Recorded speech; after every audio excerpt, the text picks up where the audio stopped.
যা কিছু ঘটছে, যা কিছু ঘটে চলেছে, যা কিছু সংবাদ সবই মিশে যায় তোমার আমার প্রতিবাদ থাকে সামনে। কিন্তু এই প্রতিবাদের ভাষাটা বিভিন্ন ক্ষেত্রে বদলে যায় কিভাবে? এই সময় দাঁড়িয়ে ভারতের মতো সবথেকে বৃহৎ গণতান্ত্রিক দেশে দাঁড়িয়ে বারবারই প্রশ্ন সামনে ওঠে, প্রতিবাদের ভাষার রকম ফের হয় কি করে? যেরকম ছোটবেলায় আমরা লিখতাম যে অমুক বিষয় ক প্রকার ও কি কি, তমুক বিষয় ক প্রকার ও কি কি, ঠিক সেরকম এই সময় দাঁড়িয়ে পশ্চিমবঙ্গের মানুষজনের কাছে প্রতিবাদ ক প্রকার ও কি কি বলে একটা চ্যাপ্টার তৈরি করতে পারলে বোধহয় সব থেকে ভালো হতো। কারণ একই রকম ঘটনা যখন আমার দেশের অন্যান্য রাজ্যে ঘটে তখন প্রতিবাদের ভাষা অন্য হয়, আবার সেই একই রকম ঘটনা যখন এ রাজ্যে ঘটে তখন প্রতিবাদের ভাষা বদলে যায়।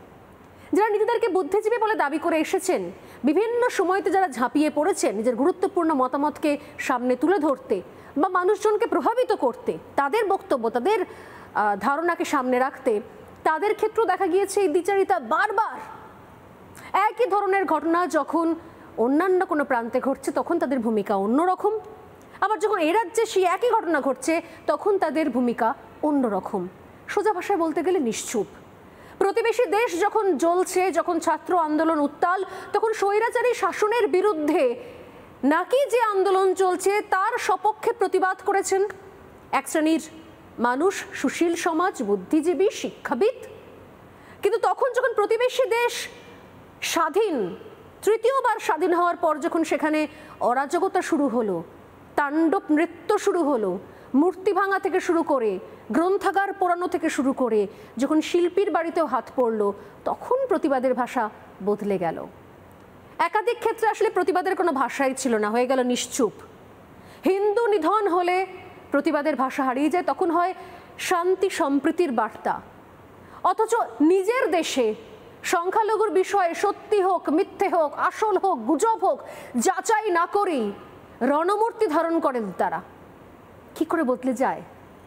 একই ঘটনা, একই বিষয় বারবার বদলায় কি করে? শুধুমাত্র নিজের সুবিধাটাকে সুরক্ষিত রাখার জন্য।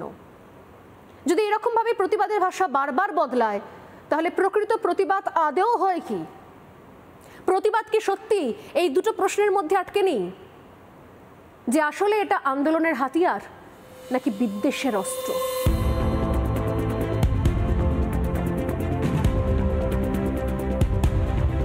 যেখান থেকে সূত্রপাত, অর্থাৎ প্রতিবাদের ভাষা, এই প্রত্যেক ক্ষেত্রে প্রতিবাদের ভাষা কি বদলে যায়?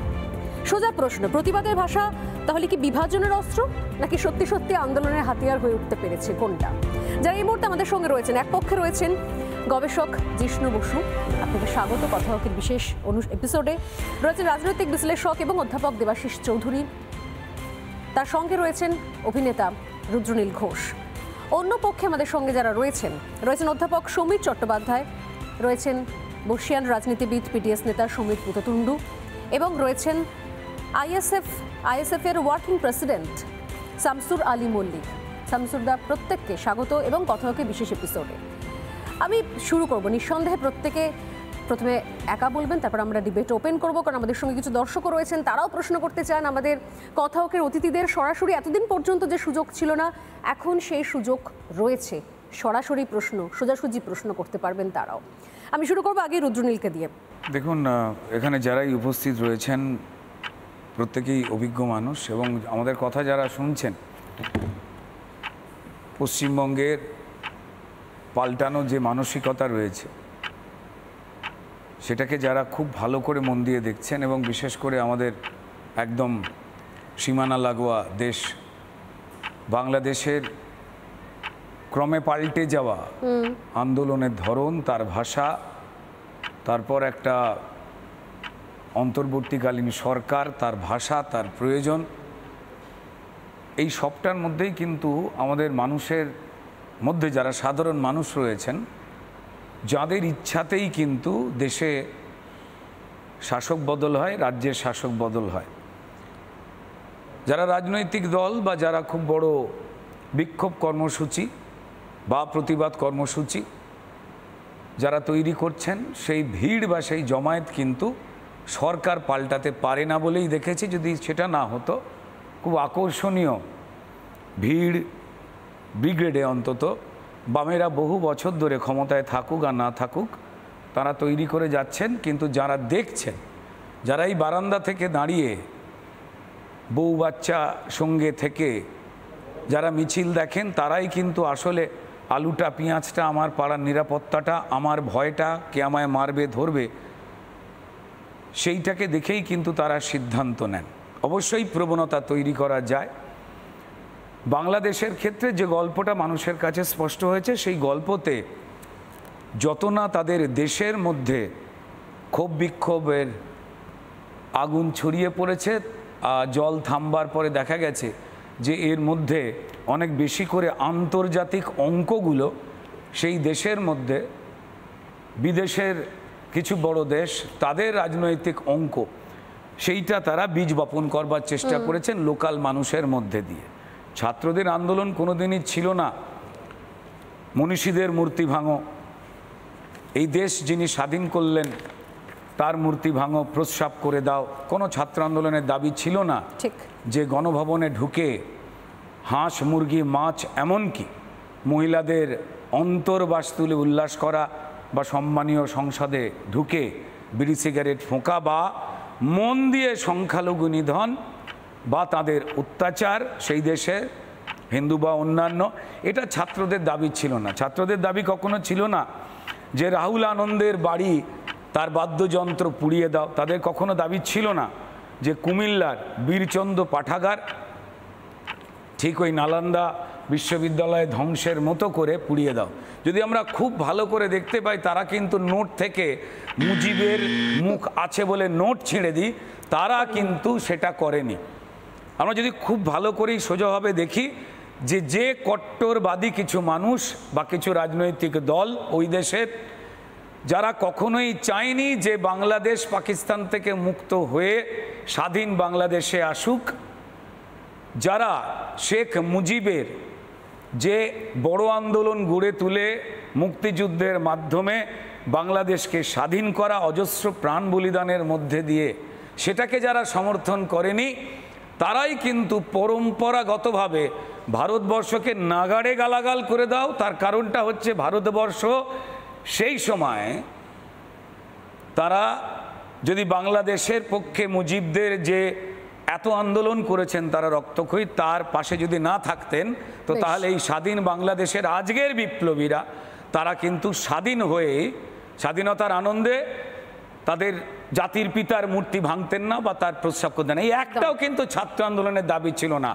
কট্টর মৌলবাদী রাজনৈতিক দল তারা যে ভাষায় কথা বলতে চায় সেই ভাষায় কথা বলা হয়েছে। অন্তর্বর্তী সরকারে পরিষ্কার এখন ডক্টর ইউনূস এসেছেন, উনি অনেক কথা বলছেন, কিন্তু এখনো পর্যন্ত উনি যে মনীষীদের মূর্তি ভাঙা হলো, আমি শুধু শেখ মুজিবের কথা বলছি না, জয়নাল আবেদিন থেকে শুরু করে যারা সেই দেশের সংখ্যাগুরু সম্প্রদায়ের একজন বড় মাথা ছিলেন, দেশের সম্মান ছিলেন, বা রাহুল আনন্দ তার বাদ্যযন্ত্র পুড়িয়ে দেওয়া বা এই কুমিল্লার বীরচন্দ্র পাঠাগার পুড়িয়ে দেওয়া নিয়ে তিনি এখনও কোনো কথা বলেননি। অর্থাৎ যারা পুড়িয়েছেন, যারা এই ধ্বংস করেছেন, জানি না তিনি কোন পক্ষে নেবেন বলে তিনি দাঁড়িয়ে রয়েছেন। মজার কথা হচ্ছে যে আমরা সুস্থিরতা দেখতে চাই, আমরা ওখানে ওই দেশে যারা সংখ্যালঘু রয়েছেন, বিশেষ করে হিন্দু, খ্রিস্টান, বৌদ্ধ যারাই রয়েছেন, তাদের ভালো চাই এবং বাংলাদেশের ভালো চাই। জানি না একদম কি কারণে তারা এত বেশি বিক্ষুব্ধ হয়ে থাকে, যেখানে ইন্ডিয়া ক্রিকেটে হেরে গেলে তারা আনন্দিত হন। এটা জেনেও স্বর্ণালী যে আজকে বাংলাদেশের ফসল সবজি তার যা দাম, তারা দোকানে দোকানে ঢুকে গিয়ে ভারতীয় পণ্য নেবেন না বলছেন, কিন্তু তাদেরই এই মুহূর্তে নড়বড়ে অবস্থায় থাকা সরকার তারা কিন্তু বলতে বাধ্য হচ্ছে, চিনি বলুন, সবজি বলুন, যদি ভারতকে আমরা বয়কট করি বাঁচতে পারবো না। তারা একবারও কেউ বলছেন না যে ভারত বিরোধিতায় আমাদের ক্ষতি, জনমানবের ক্ষতি। এইটার মধ্যেও কিন্তু এই যে অন্তর্বর্তীকালীন যে সরকার এসেছে তা আদতে কতটা নিরপেক্ষ তা অঙ্ক। আর পশ্চিমবঙ্গের ক্ষেত্রে শুধু যেটা ঘটছে সেটা কেউ শাসক দলকে এখনো বাঁচাবার চেষ্টা করছে, যে নারকীয় চক্রান্তে কাল অবধি পরিষ্কার সেমিনার ঘর এবং তার আশপাশে পিডব্লিউডি কাজ করে, যাতে যখনই সিবিআইয়ের অর্ডারটা হয়েছে তার আগে পুরো তথ্য প্রমাণ লোপাটের চেষ্টা করছে। মানুষ রাস্তায় নামছেন, গজরাচ্ছেন, ভালো টুঁটি টিপে ধরবার গণতান্ত্রিক পদ্ধতিতে বা সময় এসে গেছে। আমি আসবো একদম সময় শেষ। আমি এই প্রান্তে চলে আসি আর একটু কথা না বলে সমীর বাবুর কাছে। সমীর বাবু, সত্যি তো প্রতিবাদের ভাষা যদি প্রতিবাদ করা হয় সেই সময়তে একটা শ্রেণী সাপোর্ট করে থাকে, এ প্রান্ত থেকে, আমাদের দেশ থেকে, এ রাজ্য থেকে, বিভিন্ন সময়তে আমরা আমাদেরকে নিয়ে কথা বলি। সমস্যা হচ্ছে আমরা যখন প্রতিবাদটা একসঙ্গে করতে ভুলে যাই। যদি স্বৈরাচারের বিরুদ্ধে ছাত্র আন্দোলনের হয়ে কথা বলি, তার হয়ে স্বৈরাচারের বিরুদ্ধে প্রতিবাদ করি, তাহলে লাগাতার ভাঙচুর, সংস্কৃতি ধ্বংস, তার প্রতিবাদ কেন একই রকমভাবে করা হলো না? যদি ভাঙচুরের প্রতিবাদ অল্প বিস্তর করা হয়ে থাকে, সোয়া পৌনে একটুখানি আড়াই একটু করা হয়ে থাকে, তাহলে সেখানে যে হিন্দু নিধন চললো তার প্রতিবাদ কেন করা হলো না? প্রতিবাদ যদি হয় তাহলে তো সব ক্ষেত্রে একই রকম প্রতিবাদের ভাষা হবে, পাল্টে যায় কি করে? দেখুন, প্রথমেই রুদ্রনীলবাবু যে শব্দ শুরু করেছিলেন, আমি অনেকটাই অংশে একমত। এবং প্রতিবাদ গণতন্ত্রের একটা হাতিয়ার, অবশ্যই সেটা থাকা উচিত। কিন্তু প্রতিবাদের নাম করে একটা মৌলবাদ, আসলে মৌলবাদ কোনো দেশ বা সীমান্তে সীমাবদ্ধ থাকে না, সেটা একটা ব্যাধির আকার যখন নেয়, তা কিন্তু সমস্ত মানুষকে, অর্থাৎ শুধু বাংলাদেশ নয়, তার পার্শ্ববর্তী দেশ, তার অন্যান্য দেশে সেটাও ছড়িয়ে পড়তে পারে। একমাত্র প্রকৃত গণতন্ত্র, ধর্মনিরপেক্ষতার নীতি বাংলাদেশকে এই নৈরাজ্য থেকে দ্রুত মুক্তি দিতে পারেন।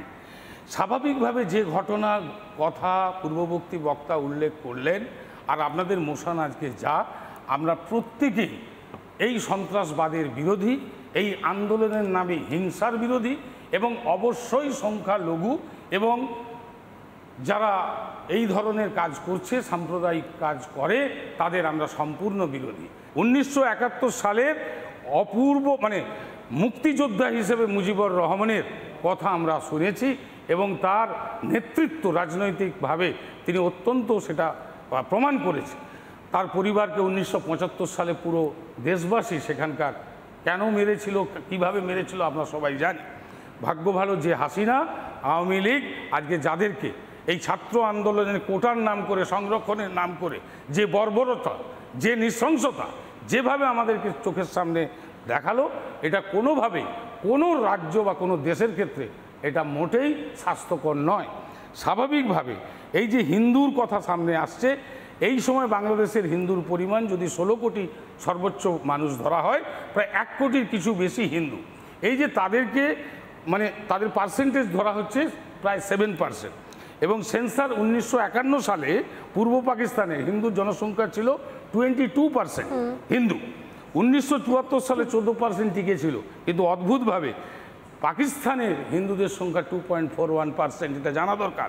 স্বাভাবিকভাবে ঢাকার একজন গবেষক 1947 পরে তিনি বলছেন যে 5 দশক ধরে যেভাবে হিন্দু নিধন, যেভাবে ধর্মান্তকরণ, যেভাবে বিতাড়ন ঘটেছে, একটা দিন এই যা ঘটনা 24 সালের 5ই আগস্ট ঘটল বাংলাদেশে, যেটা 9ই আগস্ট অন্তর্বর্তী সরকারের জন্য সেনা প্রধানের নেতৃত্বে তৈরি হচ্ছে, এটা অত্যন্ত দুর্ভাগ্যজনক। একদিন হিন্দু শূন্য না হয়ে যায়, আমরা সেটা মনে করি যে দেশকে বাঁচাতে, আপনি বলছেন যে ভয় রয়েছে হিন্দু শূন্য না হয়ে যায়, কিন্তু যে প্রশ্ন আমি করলাম তার সঠিক উত্তর বোধহয় আমি এখনো পাচ্ছি না। আমার প্রশ্ন হচ্ছে যে প্রতিবাদের ভাষাগুলো এক কেন হয় না? আমি আসবো জিষ্ণুদা পরবর্তী বক্তা তার কাছে।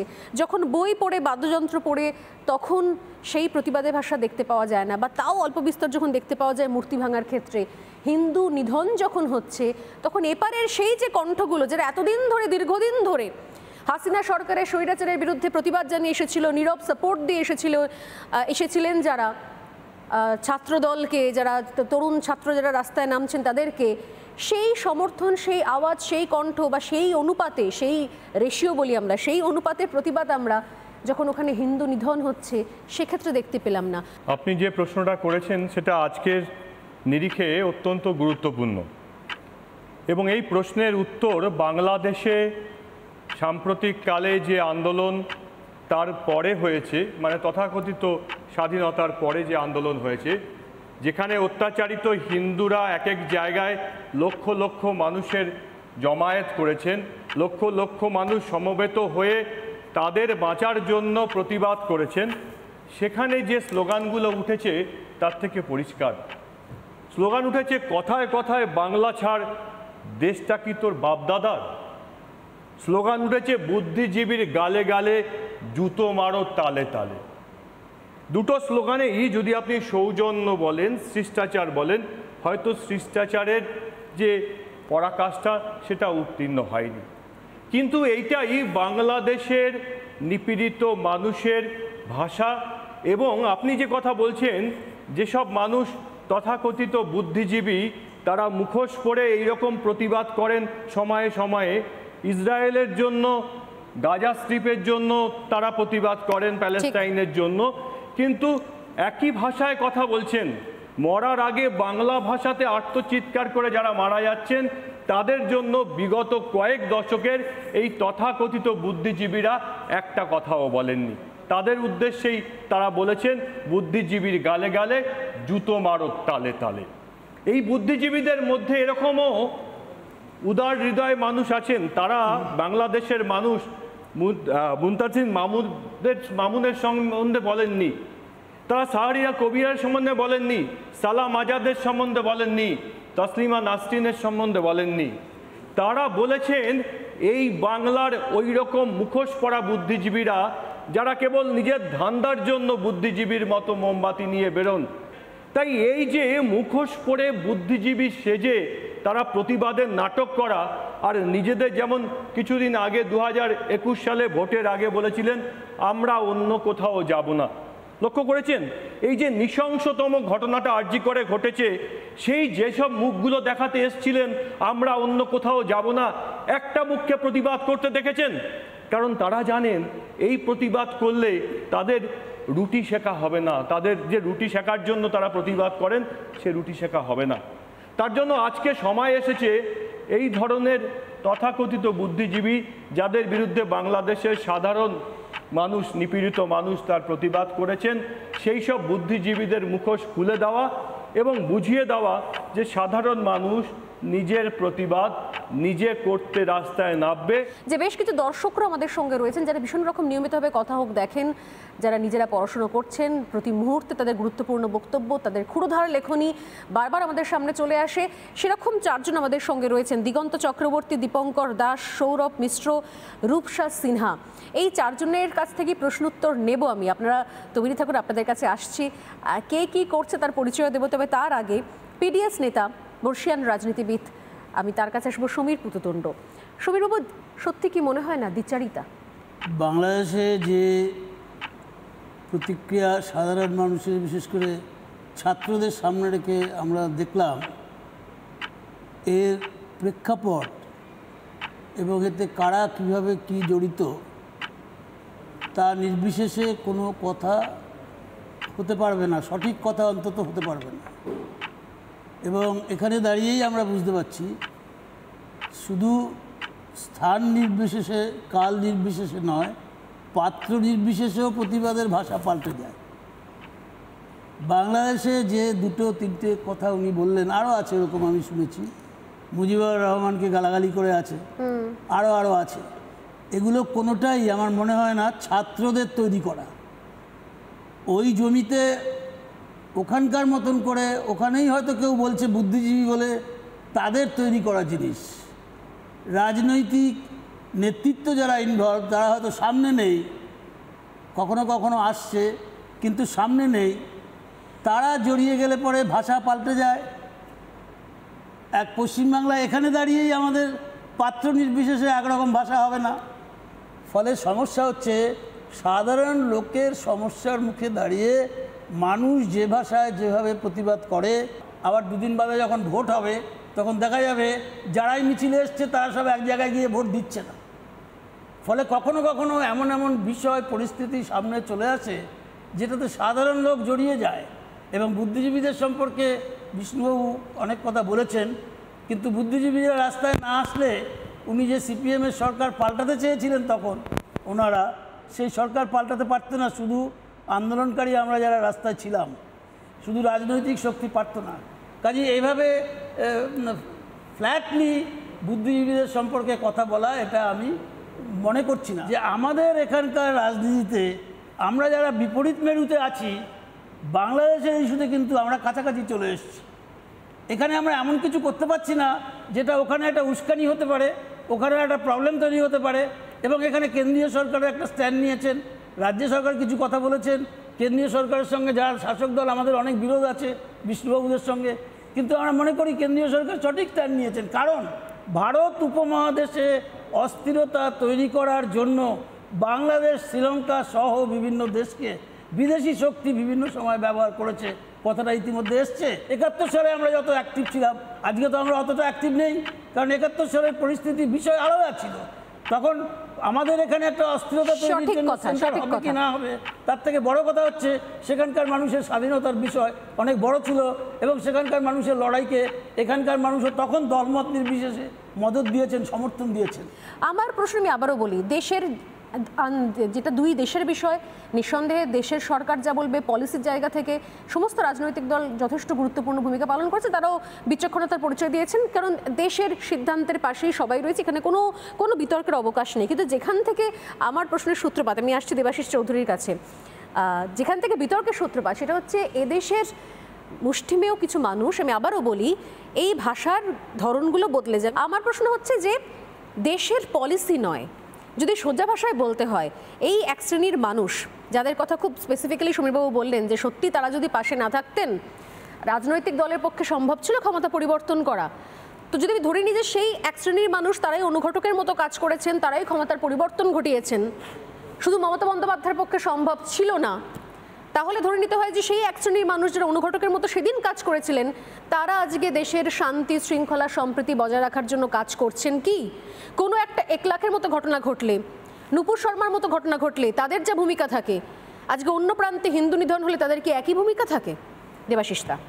সমীরদাকে খুব সম্মান জানাই, আমাদের সবারই অগ্রজ মোটামুটি। আর সমীরদার দীর্ঘ একটা ইতিহাস আছে গণ আন্দোলন করার, মানুষের সঙ্গে লড়াই করার, মানুষের প্রশ্নে লড়াই করার।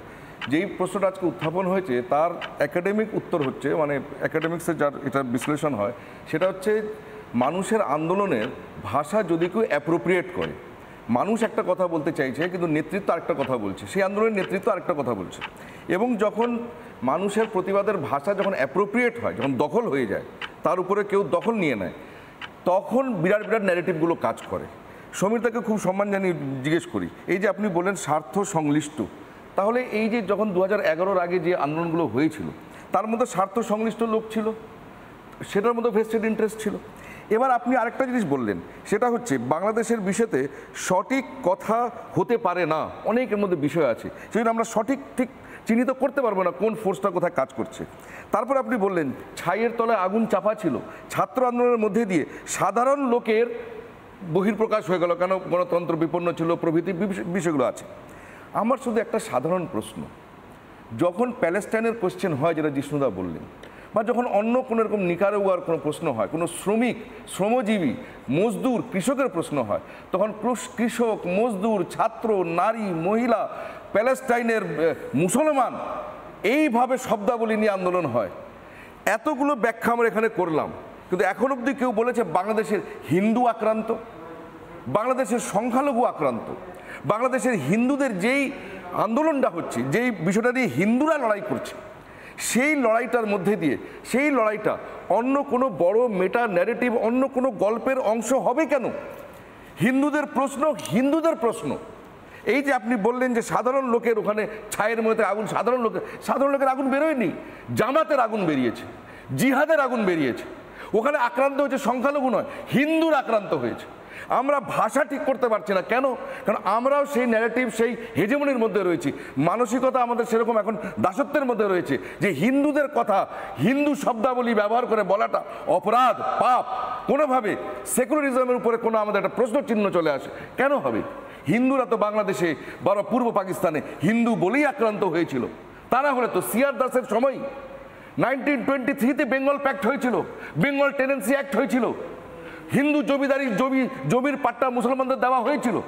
ইকোনমিক কোয়েশ্চেন তো তখন থেকেই তার সলিউশন আমাদের পূর্বপুরুষরাই খুঁজেছে, যে ইস্ট পাকিস্তানে যেহেতু হিন্দুদের হাতে জমি জায়গা আছে, মুসলমানদের কিছু নেই। সিআর দাস নিজের এই প্রশ্নের সম্মুখীন হয়েছিলেন, উনি বেঙ্গল প্যাক্ট করলেন।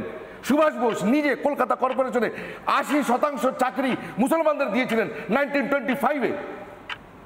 তো আমরা তো ব্যবস্থা করেছি, আমরা চেষ্টা করেছি, তৎপরেও 47-এর দেশ ভাগ হয়েছে কেন? দ্বিজাতি তত্ত্বে হয়নি, ধর্মের কারণে হয়নি। মুসলিম লীগের হটকারিতায় হয়েছে। মুসলিম লীগ বলেছিল separate homeland for Indian Muslims, 1923 Bengal pact. না আমি জাস্ট একটা জিনিস বলে আমি শেষ করি, যেখানে আটকেছিলাম, যেখানে আটকে দেওয়া হয়েছিল। সিআর দাস 1923-তে বললেন যে বেঙ্গলে মুসলিমদের পপুলেশন বেশি, 55%, 55% জবস এবং সবকিছু রিজার্ভেশন সিআর দাস বলেছিলেন আমি মুসলমানদের জন্য করব, কারণ তারা পিছিয়ে পড়া আছে। যতদিন তা হচ্ছে না, মুসলমানরা এডুকেশন এগোচ্ছে না, তারা চাকরিগুলো পাচ্ছে না, 55% পূরণ হওয়া যাচ্ছে না, ততদিন কলকাতা কর্পোরেশনে 80% চাকরি আমি মুসলমানদের দেবো। এবং সুভাষ বসুরা ইনশোর করেছিলেন 1925। 1971 যা ঘটেছে, কিন্তু তার আগে আর পরে হিন্দুদের সংখ্যা কমে যাওয়াটা কি তার সেই গ্রাফের মধ্যে কোনো পরিবর্তন হয়েছে কি? 51 থেকে 61, 61 থেকে 71, 71 থেকে 81, তার কোনো পরিবর্তন হয়েছে কি? হিন্দুদের সংখ্যা তো একই নাগারে কমেছে। তাহলে 71 বাংলাদেশ হওয়ার মানে আর না হওয়ার মানেটা কি? এবং আজকে আমি ব্যক্তিগতভাবে মনে করি কবিগুরুর স্ট্যাচু যখন একবার ভেঙে দিয়েছে, বাংলাদেশের মানুষের নিজেদের বাঙালি বলার অধিকার তারা হারিয়েছে। আমার ব্যক্তিগত মত এটা। এবং আমি একটা জিনিস কথা বলি, বাণীকে বিরাম দেবো, একদম সময় শেষ, কিন্তু একদম সময়। আমি শামসুর বাবুর কাছে, বাংলাদেশের পলিটিক্যাল ন্যারেটিভের 3টে দিক আছে। একটা ল্যাঙ্গুয়েজ, ভাষা আন্দোলন থেকে হয়েছে, সেই ভাষাকে কিভাবে বিকৃত করছে আমরা সবাই জানি। কুর্দি, সেলাম, বাংলা ভাষা আমি শেষ করে নিব। ভাষা আন্দোলন বরাকর আসাম ভ্যালি 55-এর আন্দোলন, পরে অ্যাপ্রোপ্রিয়েট করেছে মুজিবুর, সেটা অন্য ইতিহাস। কিন্তু 3টে দিক আছে বাংলাদেশের পলিটিক্সের। ল্যাঙ্গুয়েজ, সেই ল্যাঙ্গুয়েজের কি হয়েছে যিশুদা বললেন। দ্বিতীয় দিক আছে ইসলামিক ন্যাশনালিজম, তাদের জামাত, জিহাদ, ইসলাম একটা সত্যতা ইস্ট পাকিস্তানের পরে বাংলাদেশেও, সেই জন্য ল্যাঙ্গুয়েজ ইসলাম। আর তৃতীয়টা হচ্ছে শেখ মুজিবুরের সত্যি সেই ফ্যামিলির জন্য একটা কাল্ট ফলোয়িং আছে। 3টে মেন ধারা আছে রাজনীতির বাংলাদেশে, language, Islam and Mujibur. Hindu কোথায়? বাংলাদেশের হিন্দুদের এই 3টের মধ্যে কোথায় জায়গা আছে? বেশ, এই কথা কেউ বলবে না। সময় একদম শেষ। আমি শামসুর বাবু অনেকক্ষণ ধরে কিছু বলতে চাইছিলেন, কিন্তু বেসিক কয়েকটা জায়গা শামসুরদা আমরা আলোচনা করতে করতে উঠে এলো নিঃসন্দেহে এই যে দীর্ঘদিন ধরে হিন্দু শব্দ প্রয়োগ করা যাবে না। আমি তো বলছি সংবাদ মাধ্যমের একটা অংশকে বলা হতো হিন্দু শব্দ কোথাও লিখলেই মানে কোথাও এটা তো সাম্প্রদায়িক হয়ে যাচ্ছে, এটা নিয়ে আলোচনা করা যাবে না। আমি জানি না যে যে দেশ নিয়ে আমরা এই আলোচনা করছিলাম, যে দেশ নিয়ে প্রতিবাদ আমরা এই দেশ থেকে উঠেছে, সেই দেশটায় সংখ্যালঘু বলে কোনো মন্ত্রক ছিল না এতদিন পর্যন্ত, আজ পর্যন্ত নেই, শেখ হাসিনার আমলও ছিল না। আজ তারা রাস্তায় নেমে তারা আন্দোলন করছেন যে আমাদের জন্য কেন মন্ত্রক নেই, অথচ আমাদের দেশে মন্ত্রক থেকে কোটা থেকে ডে 1 থেকে ছিল। আমি দেখলাম যে সোশ্যাল মিডিয়ায় 2011-তে ওদের সুপ্রিম কোর্ট রায় করেছিল যে আপনারা কনস্টিটিউশন চেঞ্জ করতে পারেন, ইসলামিক রিপাবলিক থেকে পাল্টাতে পারেন। শেখ হাসিনা ইসলামিক রিপাবলিক সরায়নি সংবিধান থেকে, না সরায়নি। আমি আবার আসবো। দ্বিতীয়ত হচ্ছে যে এই যে বলা হচ্ছে, আমি সোশ্যাল মিডিয়ার জাস্ট কয়েকটা জিনিস এই আলোচনা থেকে হঠাৎ করে কয়েকটা স্ফুলিঙ্গ দেখলাম বলে বললাম। অনেকেই লিখছিলেন যে দেশটা জামাতের হাতে চলে গেল, এবার পুরো ইসলামিক স্টেট হয়ে যাবে, হ্যান ত্যান। পাল্টা আবার অনেক সোকল্ড বুদ্ধিজীবী, প্রথম সারির যারা লেখালেখি করছেন, মানে প্রথম সারির সংবাদপত্রে দীর্ঘদিন কাজ করেছেন, বর্ষিয়ান, তারা পাল্টা লিখছেন, রিপ্লাই দিচ্ছেন। আপনারা নিজেরা অনেকে খেয়াল করেছেন এদেশটাও তো আরএসএস চালাচ্ছে, তাতে কি আপনাদের জীবনধারণ চেঞ্জ হয়ে যাচ্ছে? মানে কিভাবে দুটো জিনিসকে একই রকমভাবে মিলিয়ে দেওয়া হচ্ছে, অথচ এই দেশে আজ পর্যন্ত কোনো সংখ্যালঘু তাকে দেশ ছেড়ে পালাবার কথা ভাবতে হয়নি, তাকে গিয়ে বর্ডারে বসে থাকতে হয়নি, তাকে তার অধিকার নিয়ে, তার মন্ত্রক নিয়ে, তার কোটা নিয়ে, তার সংরক্ষণ নিয়ে তাদেরকে ময়দানে নামতে হয়নি। আমরা বঞ্চ সংখ্যাগুরুরা সেখানে ময়দানে নেমেছে। তাহলে এখনও এই জিনিস নিয়ে এত লুকোছাপা কেন? আমরা কথা বলতে পারি না কেন? কেন আমরা বেথুয়া ডহরি, ধুলাগড়, রিসরা কিছু ঘটনা ঘটলে সেগুলো নিয়ে প্রতিবাদ করতে পারি না, কিন্তু উত্তরপ্রদেশ বা পাঞ্জাব বা অন্য কোথাও কিছু হলে আমরা সঙ্গে সঙ্গে রাস্তায় নেমে আগুন জ্বালাতে শুরু করে দিই? সেগুলোকে আমরা বলি যেগুলো হোক। তখন তো আমরা বলি না যে প্রতিবেশী দেশের মতো খুব সচেতন মন্তব্য করি না, তো সবাই কেউ কিছু বলবেন না, সবাই শান্তি সম্প্রীতি বজায় রাখুন। তখন তো আমরা ডাইরেক্ট কেন্দ্রীয় সরকারকে অ্যাটাক করে রাস্তায় নেমে যাই। মানে আমাদের মধ্যে কি সত্যি এই মুখোশের পার্থক্যটা নেই? আপনি স্বীকার করতে পারেন? সে প্রথমত একদম শুরুতেই আমি বলি, বাংলাদেশে লাইব্রেরি পড়ানো থেকে শুরু করে সাংস্কৃতিক জগৎকে লাগাতার আক্রমণ করা এবং সংখ্যালঘু কথাটা আমি বলতে নারাজ। এখানেও আমরা এই প্র্যাকটিসটা করি যে ভারতবর্ষের সংখ্যালঘু, এখানে মুসলিমরা অত্যাচারিত হলে ভারতবর্ষের সংখ্যালঘু, সেই হেতুই সম্ভবত সংখ্যালঘু শব্দটা ব্যবহার করা হচ্ছে। আমি এই সভার যে ট্রেন্ড, সেই ট্রেন্ডকে মর্যাদা দিয়েই আমি বলছি যে বাংলাদেশের হিন্দুদের ওপরে ক্রমাগত অত্যাচার হচ্ছে। এই বিষয়টাকে এত দুর্ভাগ্যজনক এবং নিন্দনীয় যে এর নিন্দা করার কোনো ভাষা নেই। তবে একটা কথা আপনাকে মানতে হবে যে এই যে হামলাগুলো হয়েছে হাসিনা পরবর্তীকালে, এই হামলাগুলো কিন্তু বেশিরভাগ কিন্তু রাজনৈতিক কারণে হয়েছে, রাজনৈতিক কারণে হয়েছে। সাধারণভাবে ওখানে জামাত এবং এক সেকেন্ড এটা আপনি দায়িত্ব নিয়ে বললেন তো, দায়িত্ব নিয়ে কারণে হয়েছে। আমি বলছি দায়িত্ব নিয়ে বলছি, বেশিরভাগ ক্ষেত্রে শব্দটা মনে রাখবেন, বেশিরভাগ ক্ষেত্রে শব্দটা মনে রাখবেন, বেশিরভাগ ক্ষেত্রে রাজনৈতিক কারণে হয়েছে। বিষয়টা এরকম যে ওখানে বিএনপি এবং জামাত শিবির তারা যেহেতু মিলেমিশে চলে এবং মূলত এইটাই কারণ, সেই জন্য আর বারবার যেহেতু সংখ্যালঘু হিন্দুদের ওপরে এই জামাত শিবির এবং বিএনপি তারা অত্যাচার করে, এটা স্বাভাবিক হয়ে গেছে ওখানে। সেই জন্য ওখানকার হিন্দু সমাজের একটা বড় অংশ আওয়ামী লীগ করে। তাই হাসিনা পরবর্তীকালে আওয়ামী লীগের আক্রমণের অংশ হিসাবে বেশিরভাগ ক্ষেত্রে হিন্দুদের ওপর আক্রমণ হয়ে গেছে। আর এই সুযোগ নিয়ে বাংলাদেশের কিছু দুষ্কৃতী, তাদেরকে আমি জামাত শিবির বিএনপি শিবির বলতে অবশ্যই জামাত শিবিরের লোক, কিন্তু তারা দুষ্কৃতকারী আসলে। তারা এই সুযোগকে কাজে লাগিয়ে হিন্দু মন্দিরে আক্রমণ করেছে, হিন্দু পরিবারগুলোর ওপরে নিন্দনীয় আক্রমণ করছে। এই ঘটনাগুলো আমাদের দেশে বা আমাদের রাজ্যে যেভাবে প্রতিবাদ হওয়া দরকার ছিল সেভাবে প্রতিবাদ হয়নি। আমি স্পেসিফিক একেবারে বলতে চাই একজন মুসলিম হিসাবে, এখানকার মুসলিম লিডাররা তারা বিশেষ করে আমাদের মৌলানা মৌলবী, বিশেষ করে তহা সিদ্দিকির মতো লোকজন যারা বিভিন্ন ক্ষেত্রে সময় রাস্তায় নামে, তাদেরকে আমরা নিশ্চুপ থাকতে দেখেছি। আমি মনে করি এটা আমাদের যে মুসলিম সমাজের যে আলেম উলেমারা আছে এ বাংলায়, তাদের নামা দরকার ছিল। তারা নামেনি বলে মানুষের রাগ ক্ষোভ, আইএসএফ নেমেছে। আইএসএফ ইতিমধ্যে বাংলাদেশ হাইকমিশনকে চিঠি দিয়েছে, আইএসএফ ইতিমধ্যে ডক্টর ইউনুসকে চিঠি দিয়েছে। আইএসএফ খুব তাড়াতাড়ি দু একদিনের মধ্যেই কলকাতার রাস্তাতে নামবে। কিন্তু আইএসএফ তো রাজনৈতিক দল, আইএসএফ তো রাজনৈতিক দল। একটা সাধারণ প্রশ্ন জেগে যাচ্ছে মনের মধ্যে, তাহলে এবার আইএসএফ এর সমর্থন আমরা পাবো সি এর সমর্থনে? সি এর পক্ষে দাঁড়াবেন তাহলে আপনারা? দেখুন সিএ আইনে, না এক মিনিট, সিএ আইনে কি বলা হয়েছে যে প্রতিবেশী দেশ থেকে কেউ আক্রান্ত হয়ে ধর্মীয় কারণে, একটু দাঁড়ান, ধর্মীয় কারণে আক্রান্ত হয়ে যদি চলে আসে তাদেরকে আশ্রয় দেওয়া হবে। তারপরের লাইনটা আমরা সমর্থন করতে পারি না, মুসলিম ছাড়া। এইটা কেন হবে? ওইটা কেন করেছেন? 1951 সালে ওই দেশের হিন্দুর জনসংখ্যা ছিল 24%। আজকে যে 8% হয়েছে, তখন বিএনপি ছিল না। তখন রাজনৈতিক কারণে নয়, ওটা এথনিক ক্লিনজিং হচ্ছে। শেষ হিন্দুটাকেও বাংলাদেশের মাটির থেকে তাড়িয়ে দেওয়া পর্যন্ত লাগাতার চক্রান্ত চলেছে।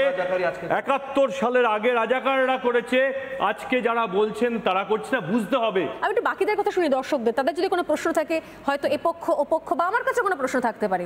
দিগন্ত চক্রবর্তী আমাদের সঙ্গে রয়েছেন, দীপঙ্কর রয়েছেন, একটু প্রশ্নগুলো নিয়ে নি। দিগন্ত দীর্ঘদিন ধরে লেখালেখি করছেন, তিনি মোস্ট প্রমিসিং ট্যালেন্ট অ্যাওয়ার্ডও পেয়েছেন দিল্লি থেকে তার লেখালেখির কারণে, একাধিক আর্টিকেল লিখেছেন। দিগন্ত, আপনার কাদের কাছে প্রশ্ন, কি বিষয়ে প্রশ্ন? নমস্কার, আমার প্রশ্ন সমীর বাবুদের কাছে। প্রশ্নটা হচ্ছে, বাঙালি কারা? যারা বাংলা ভাষায় কথা বলে তারাই কি বাঙালি? যদি তাই হয় তাহলে আমরা দেখতে পাচ্ছি বাংলাদেশে যারা মার খাচ্ছেন এবং যারা মারছেন তারা কিন্তু প্রত্যেকেই বাঙালি। তাহলে আমরা যতই সেকুলার তত্ত্ব আওড়াই, আমরা কিন্তু দেখতে পাচ্ছি যে হিন্দু পরিচয় এটাই কিন্তু কে মার খাবে সেটা নির্ধারক হয়ে উঠছে। তাহলে এর সঠিক প্রতিকারটা কোথায়? প্রতিবাদ তো হওয়া দরকার।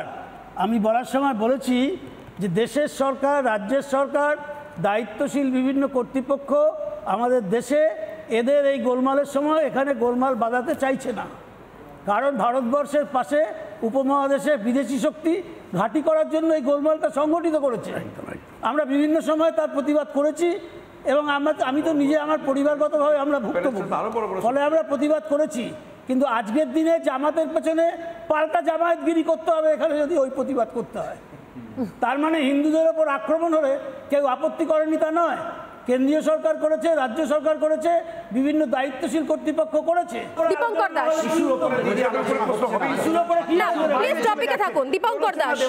দীপঙ্কর আপনার কি প্রশ্ন আছে, কার কাছে আছে? আমার প্রশ্ন জনসাধারণের দিকে, আপনারা যারা বসে আছেন সবাই দিকে আমার একটা কোশ্চেন, যেটা হচ্ছে বাংলাদেশের যে ছাত্র সংগঠন যেটা উত্থান হয়েছে, যে সেটা ছাত্র সমন্বয়ক, ছাত্রদের যে আন্দোলন শুরু হয়েছে আর কি, যেটা যে মুখ হিসাবে শুরু হয়েছে, সেটা যেভাবে আন্দোলনটা শুরু হয়েছে যে রাষ্ট্রভাবে ঠিকভাবে পরিচালনা হয়, কিন্তু সেই আন্দোলন যেভাবে বিমুখ হয়েছে, যেভাবে হিন্দুদের ওপর কড়া নেড়েছে, আমরা কেন সেটা বুঝতে চাইছি না যে রামের ওপরে আক্রমণ আসছে তো রহিমকে আটকাতে হবে।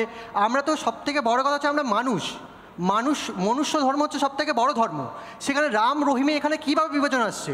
আপনি যখন রামের পক্ষ নিচ্ছেন তাহলে রহিমের পক্ষ নিতে হবে। কেন এখন বুদ্ধিজীবীরা কেন রাস্তায় নামছে না?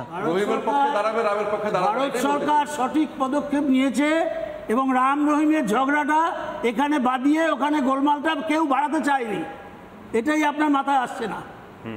সৌরভ মিশ্র অনলাইনে ব্যবসা করেন এবং লেখালেখিও করেন, তার প্রশ্ন রয়েছে এই ইস্যুতে, কি বলবেন সৌরভ? মানে আমাদের রাজ্য সরকারের যে অ্যাফিনিটিটা আছে, যে প্রেম আছে বাংলাদেশের লোকজনের প্রতি, কিন্তু যেটা আমরা পশ্চিমবঙ্গে দেখতে পাচ্ছি যে যেমন ওখানকার বঙ্গবন্ধুর স্ট্যাচু ভাঙা যাচ্ছে, কালকে যখন উনি এই অ্যাপিজমেন্ট পলিটিক্স করে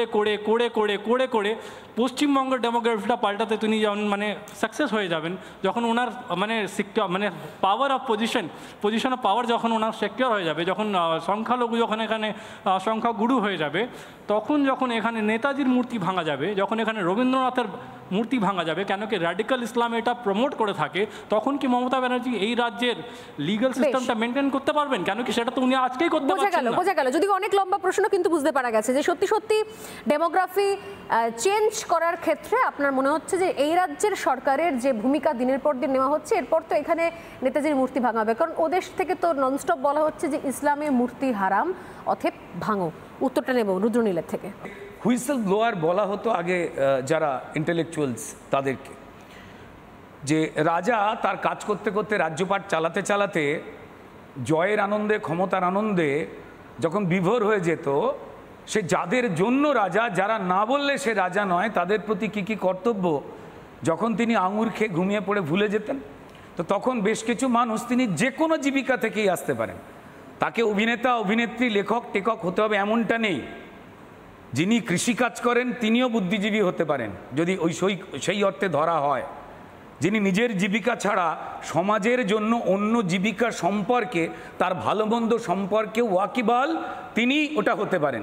কিন্তু মুশকিলটা হয়ে গেছে ক্রমবর্তমান পরিস্থিতিতে, একটা সোনালী খুব ইন্টারেস্টিং কথা বলছিলেন যে আমাদের রাজ্যের সকল যে তকমা দেওয়া যে বুদ্ধিজীবী শব্দটা, তারা রাজ্যের সরকার যত অন্যায় করুক না, যত ভুল করুক না কেন, তাদের পক্ষে তাদের চলে যাওয়ার যে একটা বিপুল প্রবণতা, বা যখন তারা পাল্টে যাবে, মানুষ ফেলে দেবে, এইটা খুব স্বাভাবিক ইন্টেলেক্ট থেকে বুঝতে পেরে আবার অন্য একটা মিছিলে ওই 2011-র আগের মতো থেকে চলে যাওয়াটা, এটা কিন্তু নতুন নয়।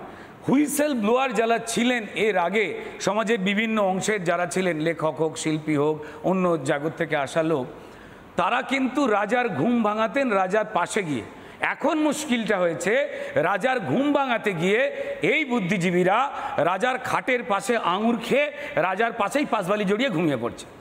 অর্থাৎ আজকের দিনে দাঁড়িয়েছে, যারা বুদ্ধি দিয়ে নিজের জীবিকা বা রোজগারকে অত্যন্ত যত্ন সহকারে প্রোটেক্ট করতে পারেন, তিনিই আজকে বুদ্ধিজীবী। তাই বুদ্ধিজীবী শব্দটা আমার মনে হয় যে পরিবর্তন হয়ে যাওয়া উচিত। আমাদের কেউ যখন কি এখানে যারাই বড়রা রয়েছেন, যারাই রয়েছেন, তাদের বলে দিলে আমাদের গায়ে লাগে। সো এখান থেকে বেরিয়ে যাওয়া, অবশ্যই এটা গুলিয়ে দেওয়ার, ভুলিয়ে দেওয়ার চেষ্টা করা হয় যে ভারতবর্ষ দেশটা 1947-এ যখন কাটা হয়েছিল, এবং তারপর যখন পাঞ্জাব এবং পশ্চিমবঙ্গের ওপর দিয়ে কাটবার চেষ্টা করা হয়েছিল, পশ্চিমবঙ্গ কিন্তু পাকিস্তানে চলে যেত, যায়নি।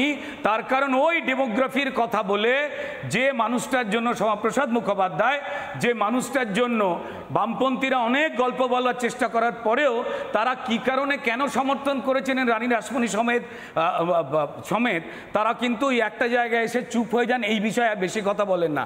শুধু একটাই কথা বলা, ডেমোগ্রাফির কথা মাথায় রেখে, হিন্দু মুসলমান তাদের সংখ্যার কথা মাথায় রেখে, মুসলিম লীগ তাদের ইচ্ছার কথা মাথায় রেখে, অনেক কিছুর পরে কিন্তু আমার রাজ্যটা তৈরি হয়েছিল, যেটা অনেকেই অস্বীকার করার চেষ্টা করেন।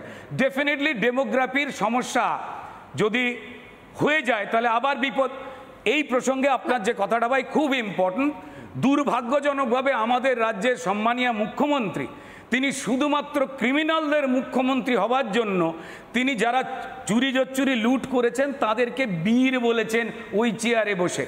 তার এটা ইচ্ছা হতেই পারে, কিন্তু পশ্চিমবঙ্গের এই সম্মানীয় চেয়ারটায় যেখানে তিনি বসে রয়েছেন, যারা চুরি জচ্চুরি করে ধরা পড়ছে তাদের বীর বলা মানেই কিন্তু যারা বাকিরাও বীর হতে চাইছে, যারা ক্রাইম করতে চাইছে, যারা ঢুকে পড়েছে। কিন্তু এই আরজি করেও যে কারণে পুলিশ আগে থেকে বলে দিচ্ছে আত্মহত্যা, আর ছড়িয়ে দেওয়া হচ্ছে অধ্যক্ষকে যে ওষুধ থেকে শুরু করে ইউজ জিনিসপত্র সবকিছু সঙ্গে রয়েছে। এটা খুব সুপরিকল্পিতভাবে হচ্ছে। 30% মুসলমান সমাজের ভোট মাননীয় মুখ্যমন্ত্রীর দরকার, যে মুসলমান সমাজকে উনি আলোকিত না করে মুসলমান সমাজের পরিচিতি ক্রিমিনাল লিস্টে যে নাম উঠে আসে দুর্ভাগ্যজনক জায়গায় তিনি পছন্দ করেন, তাদেরই শিক্ষিত সচেতন মুসলমানকে তিনি পছন্দ করেন না। ওই 30% যেটার জন্য টিকে যাচ্ছেন তিনি সেইটাই করেন, প্রমোশন অফ ক্রিমিনাল।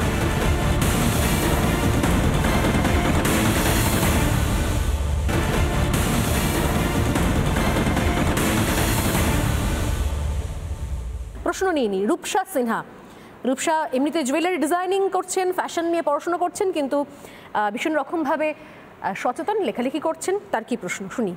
আমি প্রথমেই বলবো আমি খুব গর্বিত, আমি একজন ভারতবাসী। আর মানে কমিউনিস্টদের কাছে আমার প্রশ্ন, বিকাশ রঞ্জন ভট্টাচার্য সিপিআইএমের সাংসদ থাকাকালীন তিনি নিজেকে সেকুলার প্রমাণ করার জন্য নন্দনে গরুর মাংস খেয়েছিলেন, কিন্তু সেই সিপিআইএম বা সেই কমিউনিস্ট এখন চুপ যখন হিন্দুদের ওপর আক্রমণ করা হচ্ছে, যখন হিন্দুদের বাড়িঘর ভাঙা হচ্ছে, মন্দির ভাঙা হচ্ছে বাংলাদেশে, তখন তারা চুপ।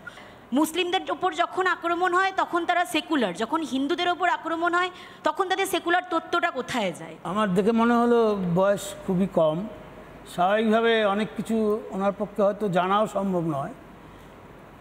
বিকাশ রঞ্জন ভট্টাচার্য সহ কেউ কেউ যখন ধর্মতলায় গরুর মাংস খাওয়ার প্রোগ্রাম করেছিলেন তখন আমাদেরও সেখানে আমন্ত্রণ করা হয়েছিল। আমি বেশি কথায় যাচ্ছি না। যারা অর্গানাইজার তাদেরকে আমরা বলেছিলাম, আমরা কয়েকজন, ওখানে যদি শুয়োরের মাংস রাখতে পারেন তাহলে আমরা যাব। ওরা বললেন এটা তো সম্ভব নয়।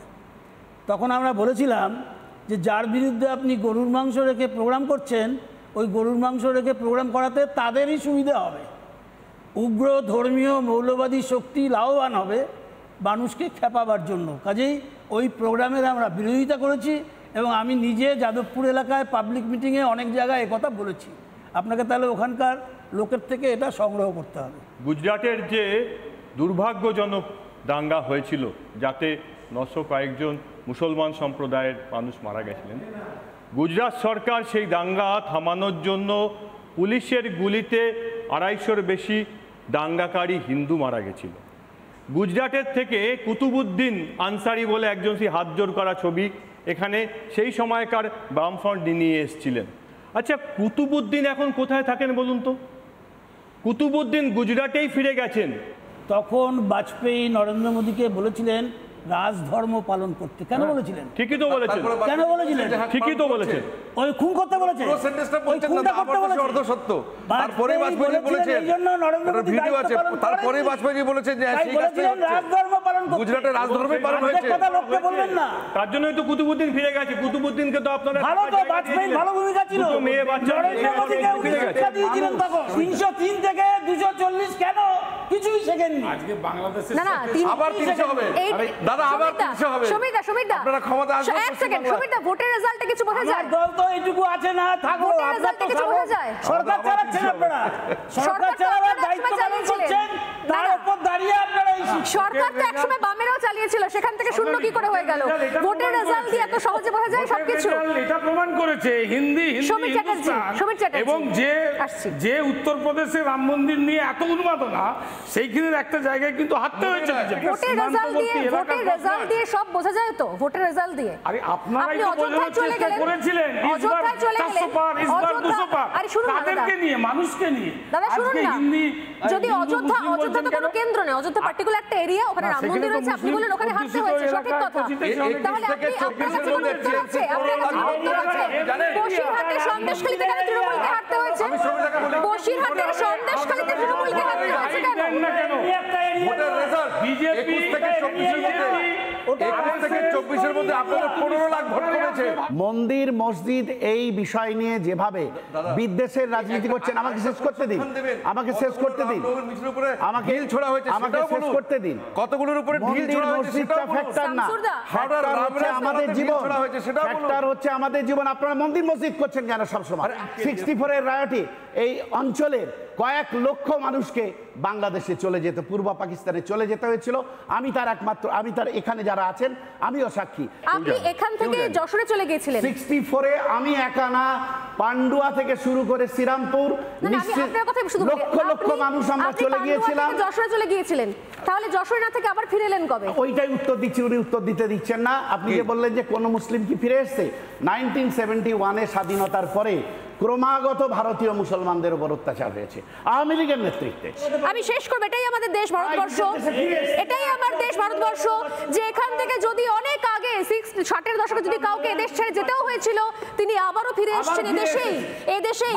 কিন্তু বাংলাদেশ থেকে যে সমস্ত হিন্দুদের এখানে চলে আসতে হয়েছিল, তারা আর বাংলাদেশ মুখী হননি, আর হবেনও না। কতকের এই এপিসোড এখানে শেষ করলাম। প্রত্যেককে ধন্যবাদ জানিয়ে, সেই সমস্ত দর্শকদের ধন্যবাদ জানিয়ে, আর আরো অনেক মানুষ যারা এতক্ষণ ধরে আমাদের অনুষ্ঠান দেখলেন এবং সোশ্যাল মিডিয়ায় তার ফিডব্যাক দিলেন, অনেক ধন্যবাদ। আবার দেখা হবে পরের সপ্তাহে অন্য কোনো এপিসোডে, অন্য কোনো বিষয়। নমস্কার। রিপাবলিক বাংলা কথা হোক যাদের সহযোগিতায় সফল হলো, সেই সমস্ত বিজ্ঞাপনদাতাদের জানাই রিপাবলিক বাংলার তরফ থেকে অজস্র ধন্যবাদ।